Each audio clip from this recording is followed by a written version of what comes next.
All right, tonight we want to do a little bit of a deep dive into Bong Sao.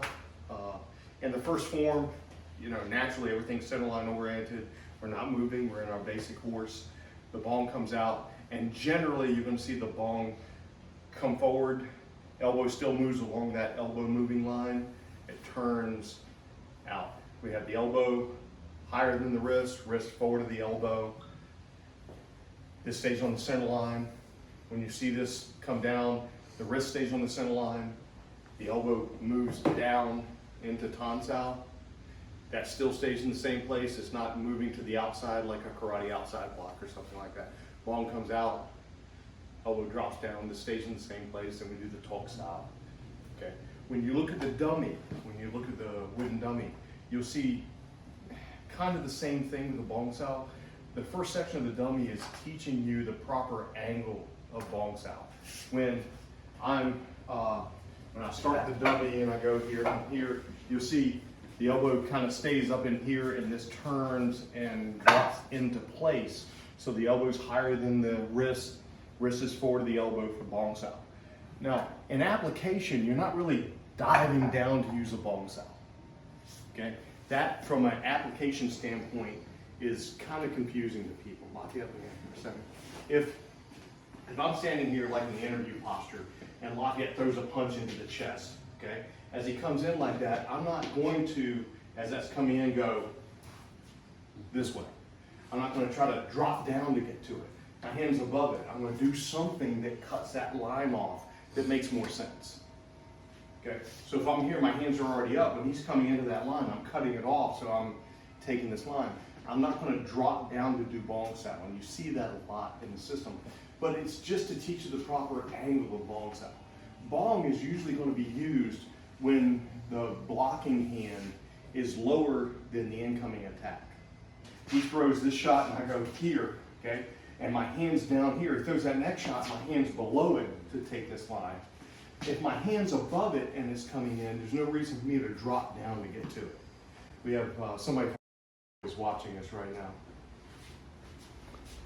So anyway,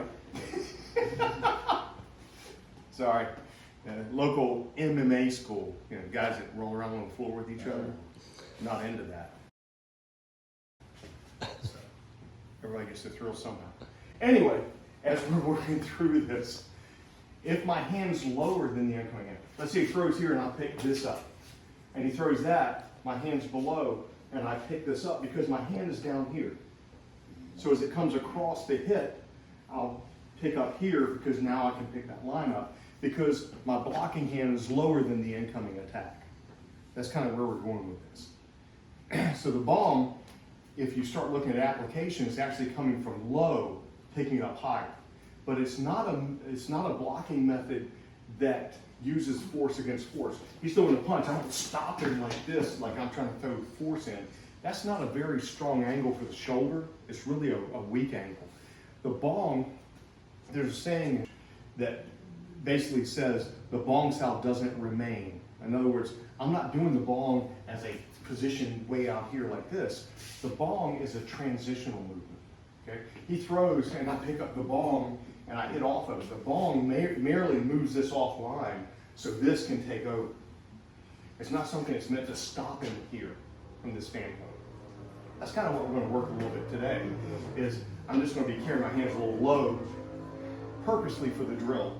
Generally, I want my hands more up here because I want to be able to cover up here. I'm going to carry these down here so we can throw above that. But I want him to come in, and we're going to, for safety reasons and training, when he comes in, he's going to be throwing a push to the chest. So he can actually come in and use some force and push me off.